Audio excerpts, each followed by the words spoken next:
9 février 1943, rafle de la rue Sainte-Catherine.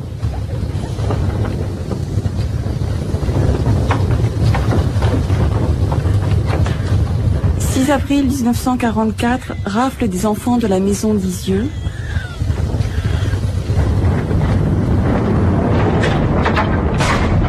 11 août 1944, déportation de 600 juifs et résistants dans le dernier train parti de Lyon à destination des camps de la mort.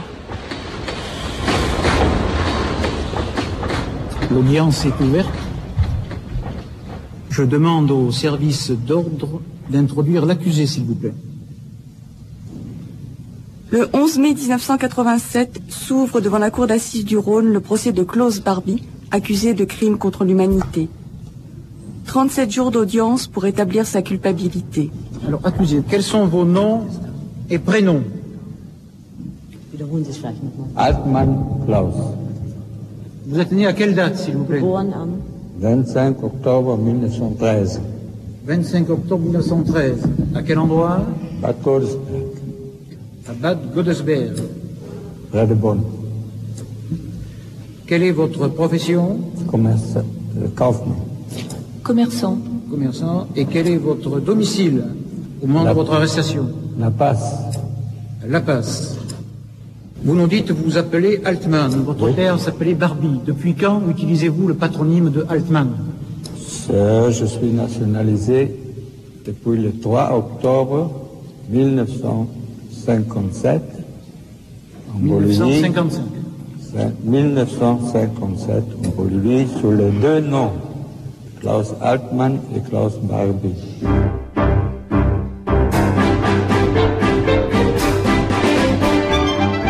Mémoire, histoire et justice, le procès Barbie.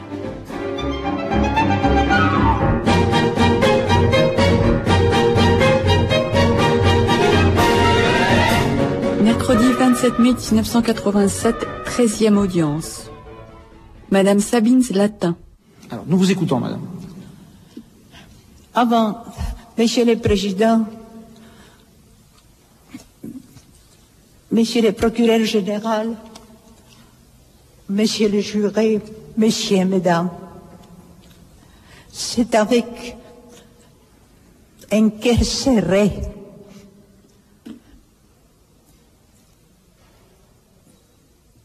que je vais vous raconter l'histoire de la maison du Dieu.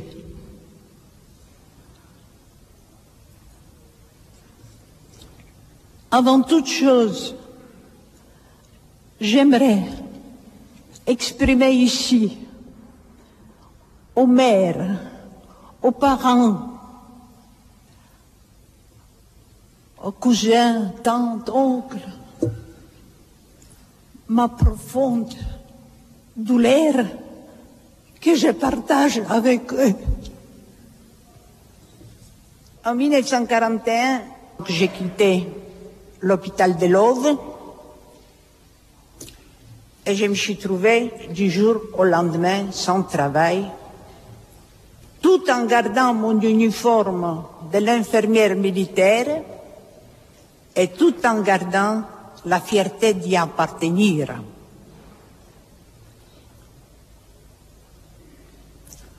J'ai entendu parler des camps d'Agde et des camps de Rivesaltes, où étaient enfermés des Juifs étrangers. Je me suis rendue à l'hôpital, à la préfecture de l'Hérault, et j'ai demandé à voir l'assistante sociale. Et je lui ai demandé, Madame, je suis infirmière de la Croix-Rouge, je voudrais faire quelque chose, est-ce que je pourrais aller dans ces camps? Elle m'a dit, oui, mais il faut vous adresser à l'œuvre Secours aux enfants, ce qui s'appelait l'OSE, et vous verrez avec eux, et vous reviendrez me voir. Je suis donc allée à Lozé. J'ai rencontré une personne responsable. Je lui ai raconté ma histoire. Et ils m'ont accepté comme assistante sociale, mais à condition que je n'émerge pas de leur budget, qu'ils me rembourseront seulement mes déplacements. J'ai accepté.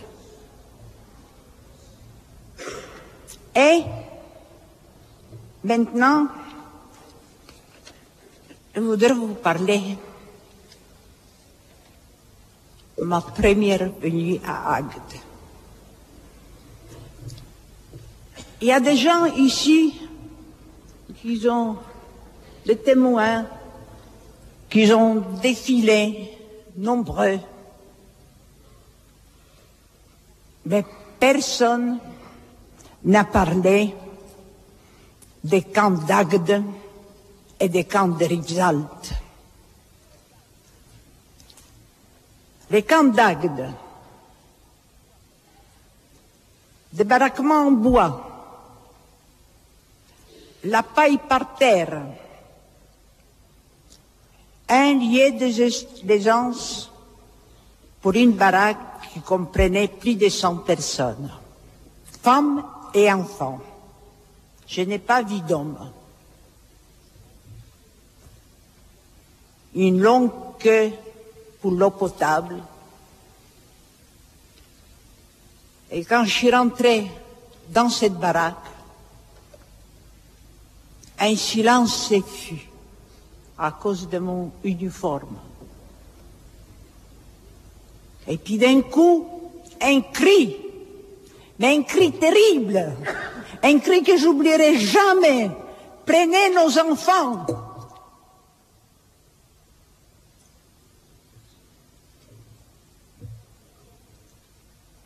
J'avais une permission pour sortir ce jour-là, 5 enfants. J'ai choisi les plus frêles. Sorti du camp, c'était long parce qu'il y avait la vérification des papiers et puis tampon et décidément, voilà, on est sorti. Ces enfants, je les mettais à Lozé, qui avait de nombreuses maisons en France, où elle hébergeait, dans la France libre, où elle hébergeait les enfants. Eh bien, mes visites à Agde ont continué régulièrement. Pas tous les jours, hein, parce que je n'avais pas tous les jours de permission, mais quand même au moins 3 fois par semaine. J'étais pas seule comme assistante sociale. J'étais seule en uniforme. Mais Lozé avait d'autres assistantes sociales. 3, je pense. Et puis, nous avons sorti les enfants. Et puis, Lozé les plaçait. Et puis, un jour, les camps d'Agde étaient dissous. Et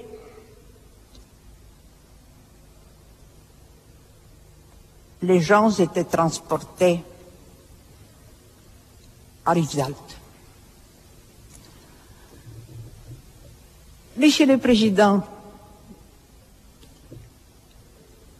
Monsieur le Procureur général, Monsieur le Juré, Messieurs, Mesdames, j'ai visité des écuries.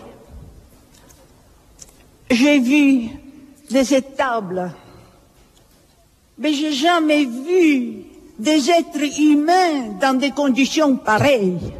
Jamais.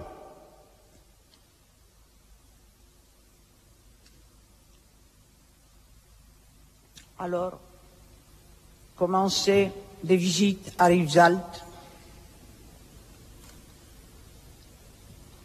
et toujours sorti des enfants, et toujours les mêmes cris et les mêmes pleurs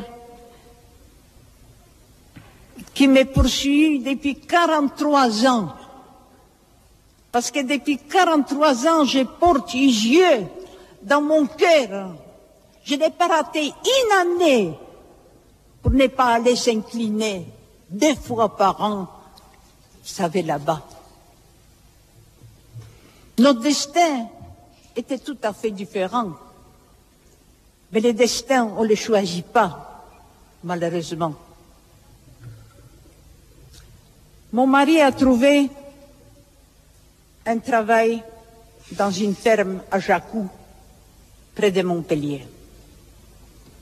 Ensuite, il a loué une petite propriété derrière l'hôpital Saint-Éloi à Montpellier. Il a recommencé un petit élevage. Eh bien, là, j'ai un trou dans...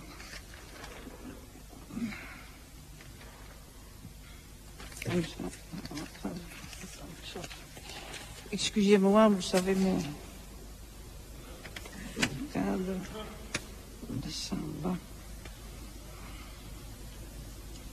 Mais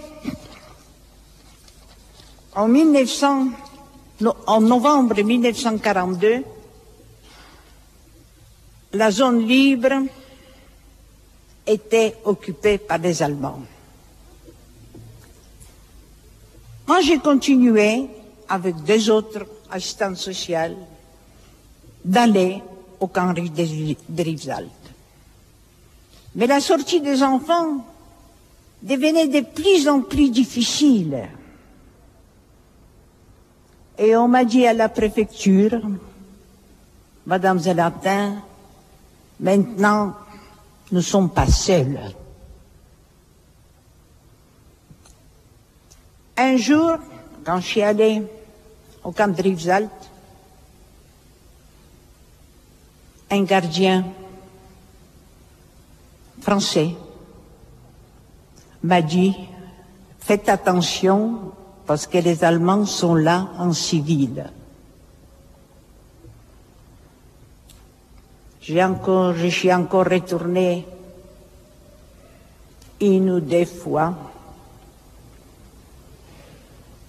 mais hélas, c'était plus possible de sortir des enfants. Et là,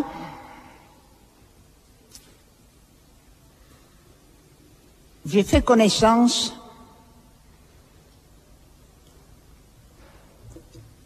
de l'abbé Prévost. Je garde de lui un souvenir pieux, un souvenir que je n'oublierai jamais. Il est mort maintenant, mais son successeur a retrouvé notre correspondance. Il y avait des enfants que l'OSE n'a pas plus les garder, plus les mettre.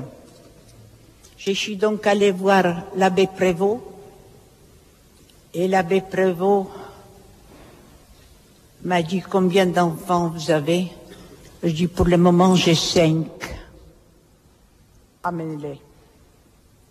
Je les ai amenés. Et il y avait ce mot, il a appelé la supérieure, et il a dit « Ma sœur, ces enfants sont juifs. Il ne faut pas les amener à la messe de dimanche. » J'ai rien y demandé, mais c'est lui qui l'a dit. Et ça m'allait droit au cœur. Et là, j'ai entendu, vous savez, que les droits de l'homme existent et que cet homme les présente. Eh bien, j'ai encore replacé 1 autre fois chez lui encore quelques enfants.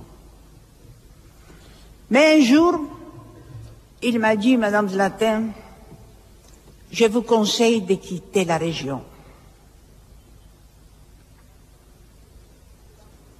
Bon, je me suis rendu à la préfecture de l'Hérault, voir mon cher secrétaire général, M. Frédérici, et il m'a dit, il avait raison, l'abbé Prévost, il faut quitter la région. Il est resté à l'Odève, près de Montpellier. Il est resté peut-être 10 enfants chez une assistante sociale. Et chez moi, à la maison, j'en avais peut-être 5 ou 7. En tout, on était à peu près peut-être 17, 18, plus les personnels qui étaient à l'Odève. Il y a ici un témoin, merci, un témoin, il y a même 2, même je crois. Le docteur Reifman qui va témoigner tout à l'heure. Et puis, je suis retournée donc encore une fois voir M. Frédérici et il m'a dit, écoutez, il n'y a rien d'autre pour vous que d'aller avec ses enfants dans la zone libre, dans la zone italienne. Nous sommes partis à Chambéry. Tous les papiers étaient parfaitement faits, stamponnés. Je ne sais pas comment la préfecture de l'Hérault l'a fait, mais elle l'a fait. Et nous sommes arrivés au Secours national de Chambéry. Donc, nous étions à peu près 17-18, plus les personnels, mon mari et moi. Je suis allé voir le préfet de Chambéry. Si je ne me trompe pas, il s'appelait Mossé. Nous avons regardé ensemble la carte et il m'a dit, le seul endroit dont je vous conseille, c'est Belley. Allez voir les sous-préfets de Belley. Je suis donc allé seul à la sous-préfecture de Belley, où j'étais accueilli par le sous-préfet Pierre-Marcel Wiltzer. C'est un nom à retenir. Il est vivant. Et il m'a reçu chaleureusement. Je n'avais rien à lui dire. Il est déjà prévenu par la préfecture de l'Hérault et par les préfets de la Savoie. Brièvement, il m'a dit, j'ai 2 maisons à vous proposer. Il a pris sa voiture, il m'a amené voir 2 maisons vides. Une maison ne m'a pas plu, elle était un peu trop. Et après, il m'a amené à Isieux.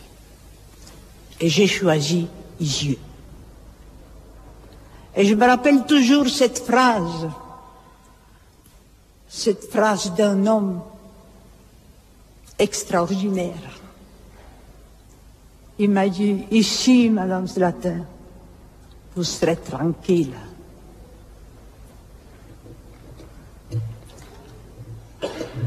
Et voilà, nous installés à Isieux.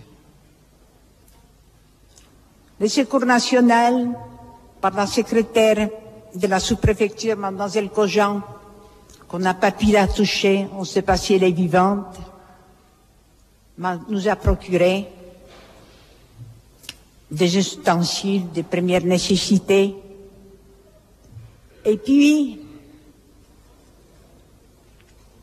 comme cette maison était vide, mais elle servait l'été à une colonie de vacances, il y avait des lits.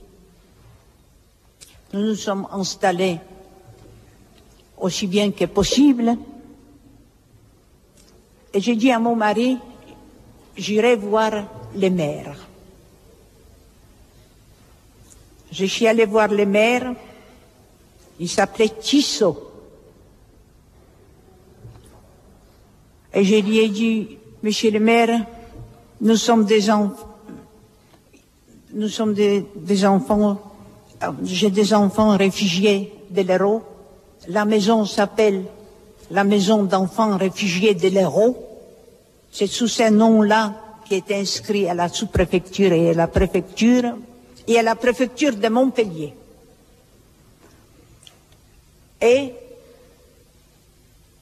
il m'a dit d'un ton pas du tout aimable, mais qu'est-ce que vous voulez?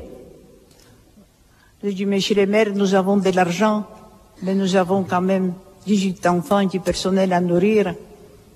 Pourrez-vous nous vendre des pommes de terre? Il se tourne vers sa femme, c'est des détails que je vous raconte, et il dit à sa femme, donne-lui 1 kilo de farine. Et il dit, monsieur le maire, je vous en remercie, je m'en souviendrai. Et voilà, mon mari a acheté une bicyclette, une remorque, et nous avons commencé à vivre à Isieux. Mais, comme Lozé n'a plus à liquider toutes les maisons en zone libre, en ancienne libre, elle nous a continué à envoyer des enfants. D'autre part, pas seulement Lozé, mais plus tard UGIF, Union Générale de France, aussi nous a envoyé des enfants. Si bien qu'un jour nous sommes trouvés à 80 enfants. Et il fallait arranger la grange pour faire un dortoir. Mon mari, il a fait des prouesses avec sa bicyclette et sa remorque, les témoins vous le diront. Il traînait la côte avec les pommes de terre et avec des légumes. Il y avait à Brigné-Cordon, c'est-à-dire en bas du yeux, une usine de confiserie qui appartenait au sénateur Biemas. Mon mari lui a raconté notre situation et il a dit ces mots, apportez-moi vos cartes d'alimentation, nous verrons après. Et quand mon mari s'est présenté avec carte d'alimentation pour 5 kilos de sucre, il y en donnait 10. Et il a donné du chocolat, du cacao. D'ailleurs, dans les livres Tragédie juive, il est mentionné, les enfants ont écrit à leurs parents qu'ils sont bien nourris, qu'ils ont du cacao au matin et du chocolat à 4 heures. Il fallait les faire. Il fallait que mon mari les fasse. Et ici, je parle pour lui, vous savez, de tout mon cœur.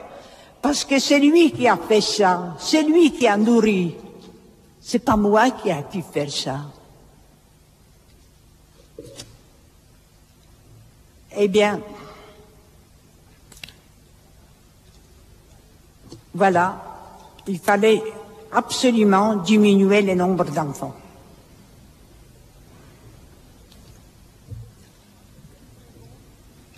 Par le père Prévost, je suis retournée à Montpellier, où j'ai ouvert un petit bureau, 22 rue Saint-Jean, pour payer la pension des enfants placés dans des familles catholiques et pour aider des juifs qui s'est caché et qui étaient nécessités Mais tout cela, l'argent me venait de l'UGIF. Sous don d'emprunt, Durand Dupont-Teur. Je suis retournée chez l'abbé Prévost. Pas pour lui tellement placer des enfants, mais pour qu'il me donne un conseil, quoi faire. Il m'a dit, je vais vous faire connaître les pères Chaillet. Quoi vous dire de cet homme?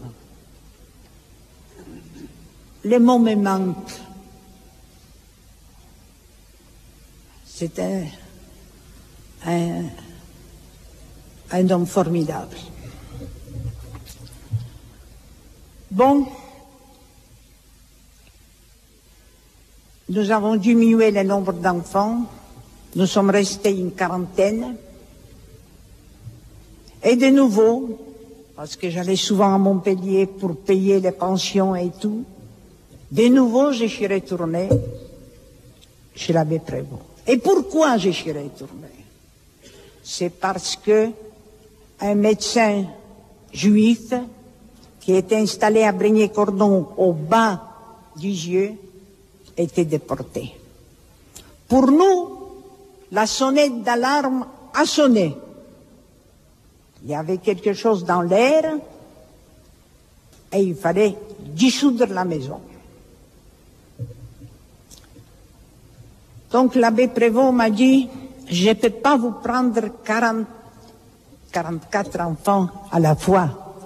C'est pas possible. Mais je tâchais de les mettre dans les couvents, par-ci, par-là, chez moi un peu.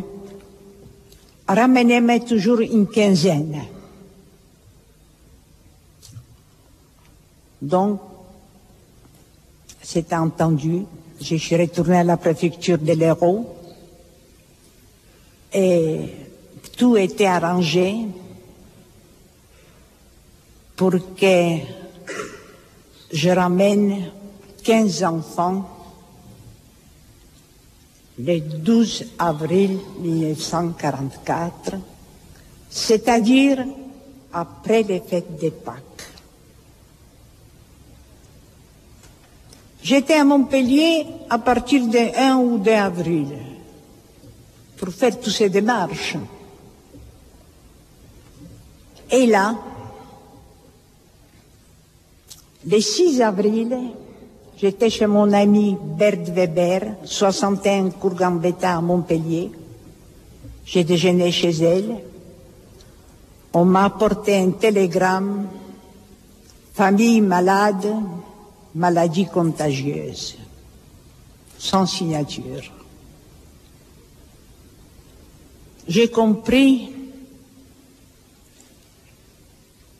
que ça passait certainement par la sous-préfecture parce qu'ils savaient où je me trouve toujours, ils avaient mon adresse. Alors, je suis allée à Vichy le soir même. Mais dans mon uniforme d'infirmière, avec ma carte où les mots juifs n'étaient pas mentionnés. J'étais reçu par un haut fonctionnaire, je ne peux pas vous dire qui c'était, mais c'était un très beau bureau, et je lui racontais la tragédie d'Isieux. Et je lui demandais, monsieur, si vous pouvez faire quelque chose pour ces enfants, faites-le.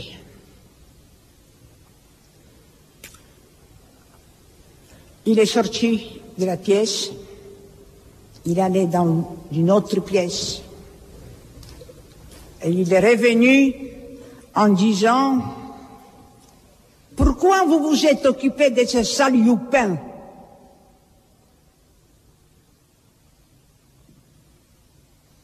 M'a cloué. Et il m'a dit, il y a Darnan tout près, Vous n'avez qu'à les trouver. Peut-être il vous donnera un conseil. Je suis sorti de l'hôtel du Parc. Je suis allé en face voir Darlan. Mais je ne suis pas sûre que c'était Darlan. Parce qu'après mes amis qui connaissaient Darlan, qui m'ont dit après, c'était certainement pas Darlan, mais un fonctionnaire de Darlan. Je n'ai pas eu peur. De quoi voulez-vous que j'ai eu peur quand les enfants, mon mari, tout est parti, tout s'est dissous? Comment voulez-vous que j'ai peur de Darlan? Celui-là m'a dit la même chose qu'à l'hôtel du Parc. Et il m'a ajouté, sortez de là ou je vous arrête. Eh bien, je suis sorti. J'ai pris le train pour Paris. Je suis allé voir la directrice de la Croix-Rouge à Paris, le professeur Abrami, très influents. Ils ont commencé à faire des démarches pour sortir les enfants. Hélas, ça ne se faisait pas du jour au lendemain. Et c'était trop tard. Les enfants sont partis. Mon mari est resté avec des grands garçons, Arnold Kirsch et Theo Reis, encore quelques jours. Et ensuite, il est parti à Revel, actuellement Kaunas, en URSS. Là, il a travaillé, il était dans une forteresse, mais il a travaillé dans un moulin. Et les témoignages de la personne qu'il a reconnue a dit, Zlatin, tous les soirs quand il rentrait du moulin, il avait plein de poches de farine. Et nous avons mangé ensemble la farine. Eh bien, les troupes russes avançaient. Et un jour, après les témoignages de Schneck donnés au ministère des anciens combattants et de la guerre, un jour, lui et les deux garçons sont partis, soi-disant couper du bois dans une forêt. Mais ils étaient tous les trois fusillés.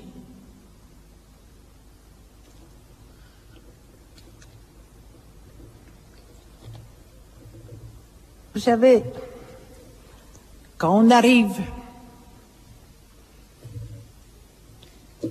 à des actes pareils, quand on arrive à des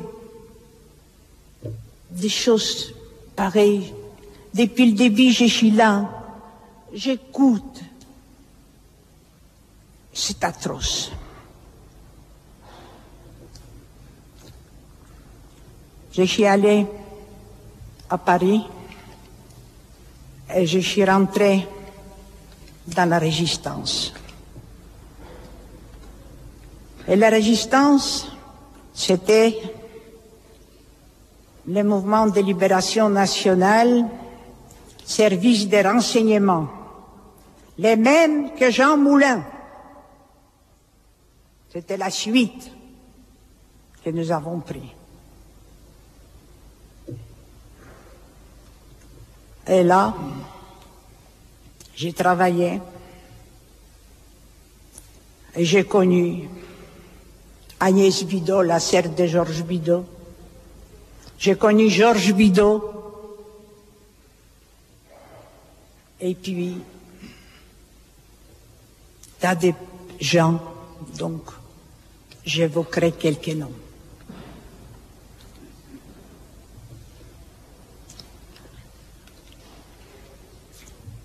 Les Paris libéré, moi je saute. Vous savez, je vais pas. Vous savez, j'ai travaillé dans la résistance, j'ai fait mon travail de résistante. Et puis, Paris, quand c'est libéré, les révérends Père Chaillet, les ministres des anciens combattants, Henri Freinet, m'a dit, nous allons réquisitionner le plus grand hôtel de Paris, un des plus grands à cette époque, Lutetia. Et j'étais nommée, c'est un honneur pour moi, directrice d'accueil de l'hôtel Lutetia. Là, j'ai vu ces loques humains arriver. C'était pas des êtres humains, c'était des loques humains. Avec Agnès Bidault, avec Dorine Mantoux, qui est morte maintenant,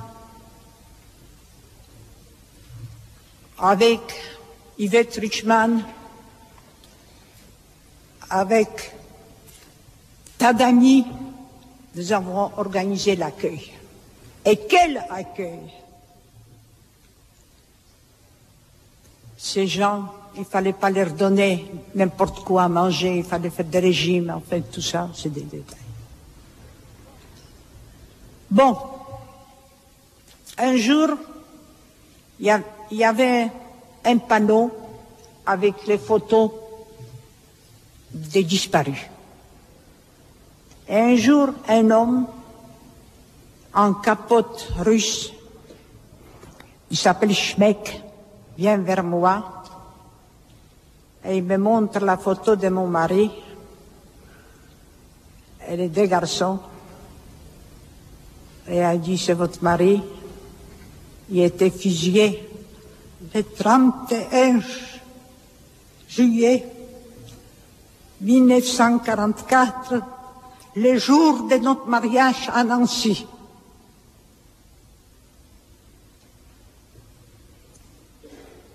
Oui. Et les deux garçons avec.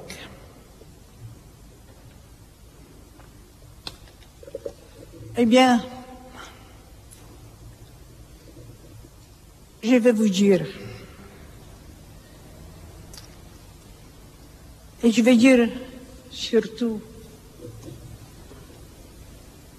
à la défense de Barbie, que Barbie a toujours dit qu'il s'occupait uniquement des résistants et des maquisards. Ça veut dire des ennemis de l'armée allemande. Je demande, les enfants, les 44 enfants, c'était quoi? C'était des résistants, c'était des maquisards. Qu'est-ce qu'ils étaient? C'était des innocents.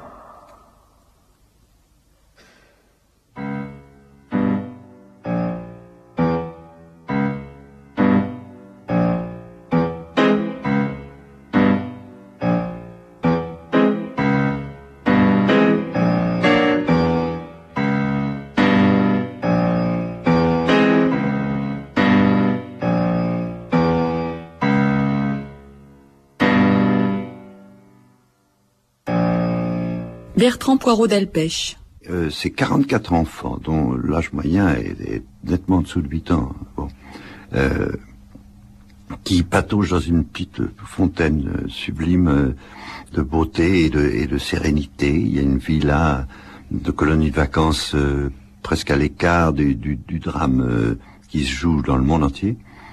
Et puis, ils disparaissent tous les 44.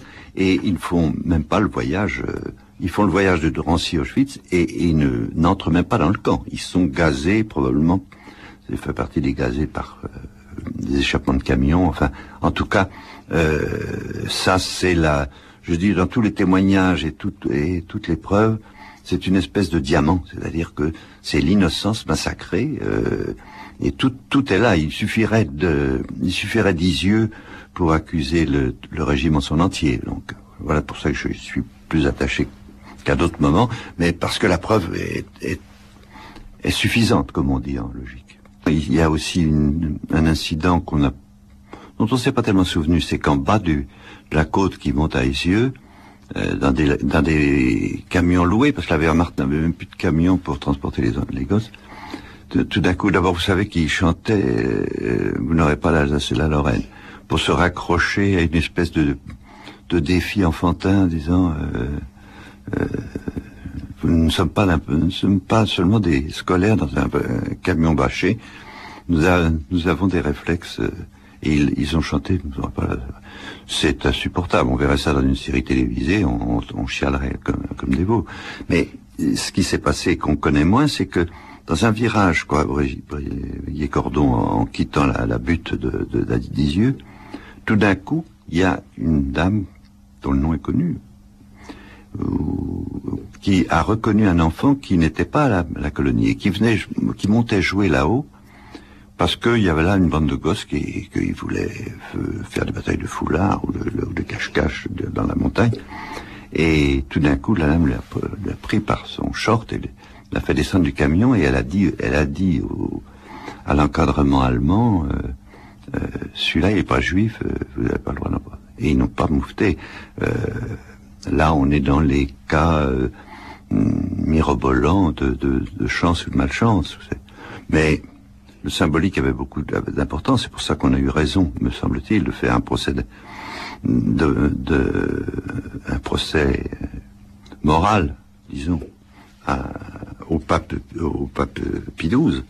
Parce que si c'était présenté sur son petit balcon fameux avec une étoile jaune en disant vous toucherez pas à ces gosses, l'Allemagne catholique n'aurait pas laissé faire ça. Donc il y a là, c'est la pièce du vicaire qui évidemment a marqué beaucoup pour l'opinion dans les années 60. En tout cas, ce qu'il y a de sûr, c'est que il y a eu des cas comme ça. Alors il y a eu celui qui a échappé à la rafle. Il y en a plusieurs que Samuel Pintel, le secrétaire général de l'association, lui a passé quelques mois, mais sa mère l'a récupéré à Annecy, je crois, enfin, en Alsace-Savoie. Et donc, il a échappé à la rafle. On a fait, il y a 2 ans, on avait tardé à le faire, mais parce qu'il fallait quelques moyens matériels pour ça. On a fait appel à tous ceux qui étaient passés par Isieux. Plusieurs venaient des États-Unis, une femme venait du Canada. Et on a vu tout d'un coup des gens, des sexagénaires, retrouver les endroits. C'est là que c'était ma chambrée, disait une femme qui était parvenue depuis 55 ans.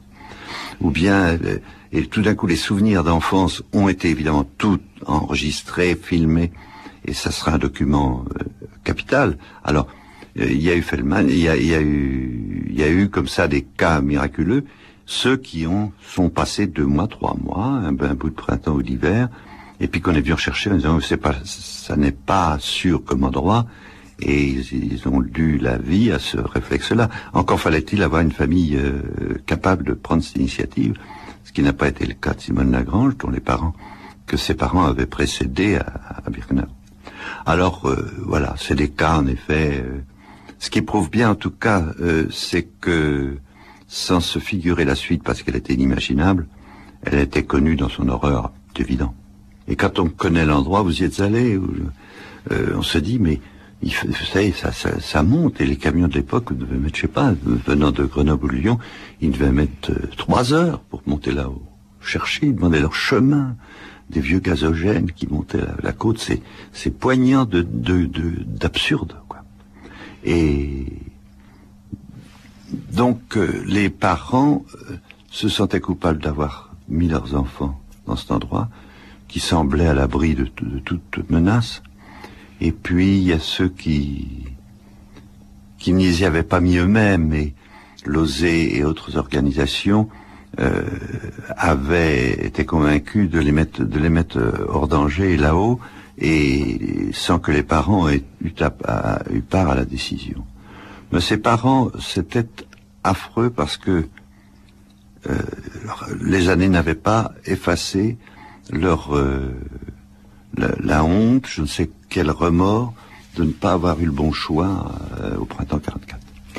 Quand on voit à Zizieux les photos de gosses qui jouent autour de la maison, et ce qui est très consolant mais aussi insupportable, c'est lorsqu'il y a des jeunes scouts ou des élèves ou des chorales qui viennent chanter devant la maison ou qui s'égayent, qui s'amusent autour de la fontaine et sous l'arbre, parce qu'on sait très bien que ce bruitage, cette acoustique-là, c'est ce qu'on entendait en 43. C'est ça qui avait de plus poignant. Et qu'on a ça se retrouve dans le procès lorsque le parterre est rempli de gosses. Il fait très beau parce que il y a un printemps très chaud en 87. Et il y avait des gosses en chemisette qui étaient par dizaines et plus, et qui succédaient au procès et qui faisaient un compte rendu en classe à leurs copains.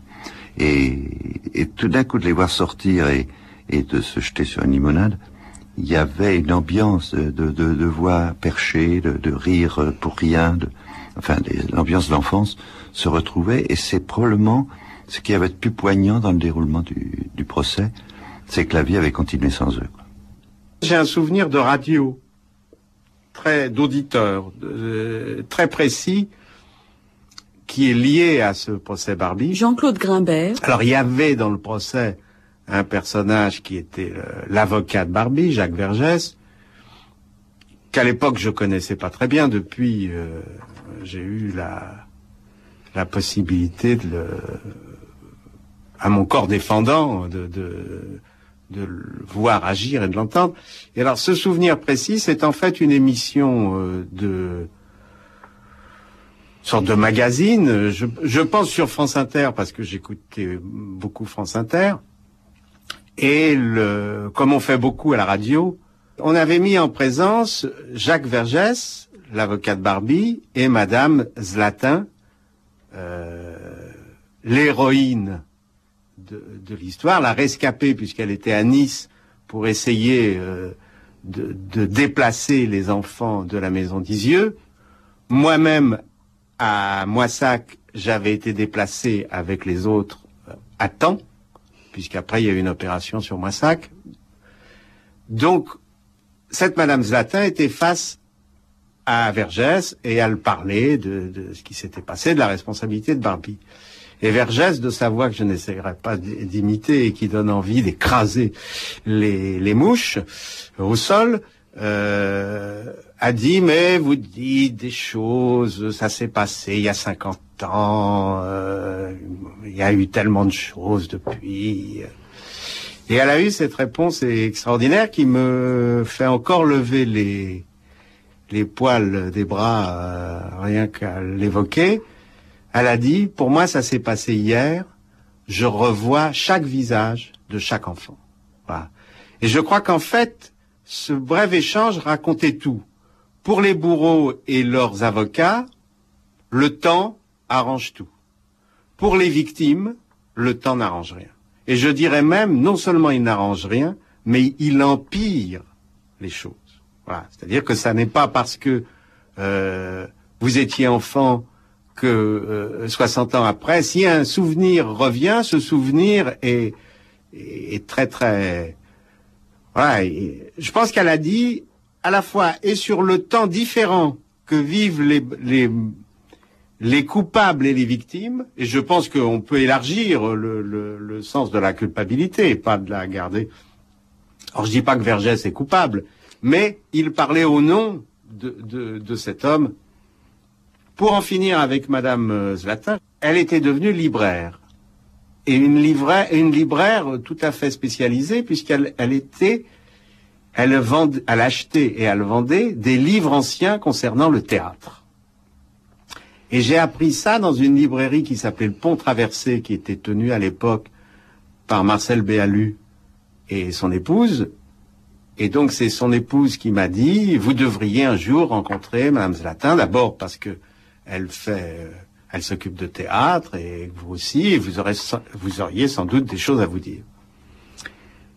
Et puis, elle m'a dit en plus, son appartement et sa librairie, en fait, en appartement, est juste en face. Et un jour, j'ai été frappé à sa porte, et j'ai dit que j'étais auteur dramatique, elle n'avait jamais entendu parler de moi, ça ne l'intéressait pas du tout, et elle m'a montré des livres, et je pense que j'ai acheté les livres de Beck, une collection complète des livres de Beck, et elle m'a paru extrêmement, à la fois active et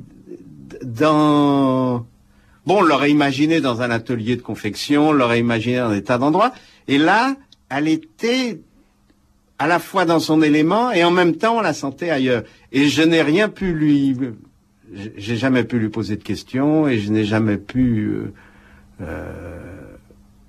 voilà. Et donc, je connais Madame Zlatin, j'ai été chez elle, mais nous ne sommes absolument pas parlé de ce qui aurait pu nous rassembler.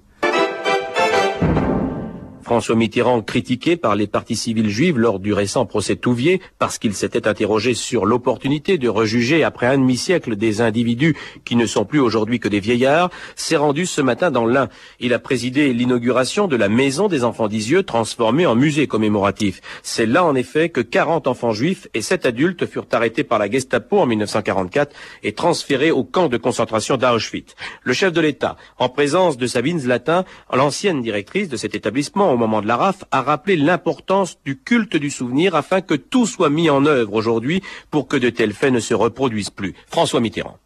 La justice rendue ou à rendre ne nous exempte pas du principal, c'est-à-dire de la lutte quotidienne contre les germes d'un mal qui guette nos sociétés.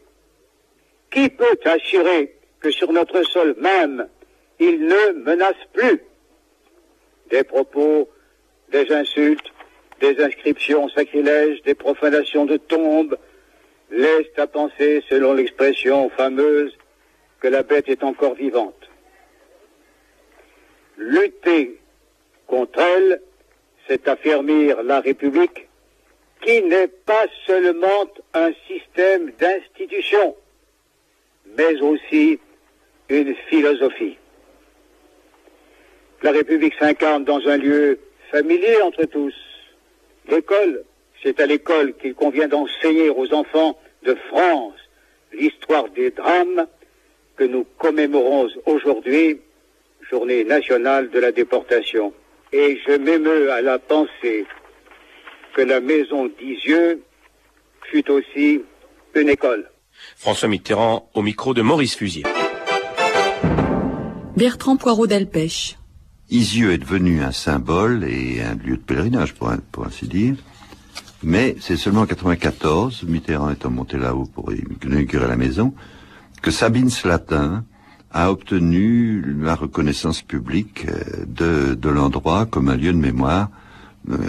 Et elle a eu raison parce que des milliers de gens, de touristes montent là-haut pour... comme on allait à Verdun, mais avec encore plus d'émotion et d'effarement. Donc là, c'était gagné. Elle a voulu ça, elle y a mis un peu de sa fortune personnelle.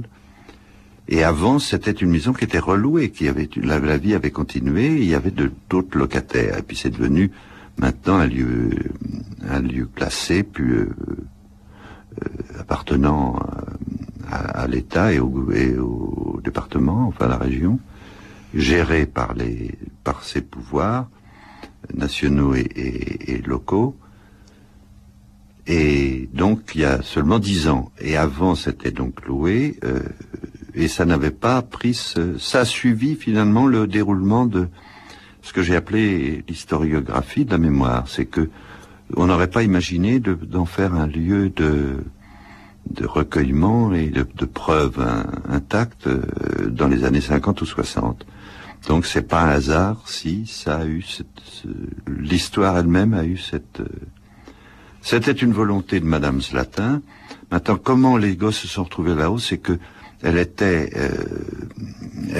dépendait de l'Ozé, du département. L'Ozé, c'est le SCOUR, l'organisation qui ne s'avouait pas communautaire, mais qui était en réalité pour cacher des enfants menacés, et qui était dans l'Hérault. Et lorsque la zone libre où se trouvait l'Hérault, justement, la zone non occupée, a été occupée par les Allemands, elle a pensé que ce serait un refuge indécelable, que personne ne songerait à monter sur cette butte du Bugey, qui est magnifique, dans une des courbes du Rhône. Et chaque fois qu'on y va, qu'on entend des gosses rire là, on se dit que c'était la colonie de vacances. On buvait du lait frais de la vache d'à côté. Et j'aimerais moi le citer parce que je l'ai pas fait assez précisément. Le sous-préfet Wilzer, il était sous-préfet à l'époque, qui était à Belay et qui est monté en uniforme, leur donner des jouets, des vêtements, apporter du ravitaillement. Et imaginer qu'un représentant de la France de Vichy montait là-haut et se conduisait dignement, ça console un peu de quantité d'autres choses. Et ça console d'autant plus que la chute de cet exemple qui mériterait d'être fameux du préfet Wilzer, c'est qu'il n'a pas fait une très grande carrière. Parce qu'il y a des fripons de son corps d'origine qui se sont retrouvés préfet, enfin je ne veux pas dire de quel endroit, ni avec quelle fonction, mais que lui a culminé préfet de région à Châteauroux, je sais pas où, peu importe. Et je l'ai fréquenté là au moment de la création de la maison, et comme quoi on pouvait être dans une chaîne de commandement, hein, et ne pas devenir une ordure. Donc ça renseigne sur la nature humaine de façon assez lumineuse.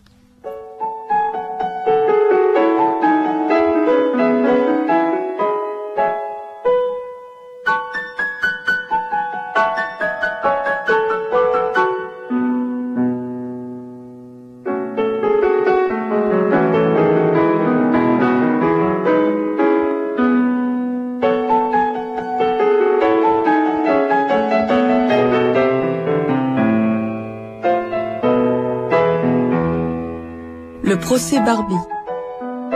Une série de Dominique Missika. Archives INA. Mixage Marie-Dominique Bougot et Anne Le Guéhenec. Réalisation Pierrette Perronneau.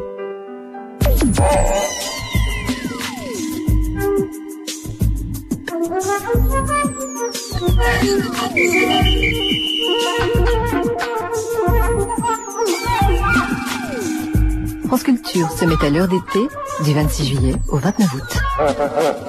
Tout savoir, franceculture.com. Je crois maintenant être capable de me distraire. Je me crois éloigné plus que jamais de toute religiosité, mais non pas de tout mysticisme.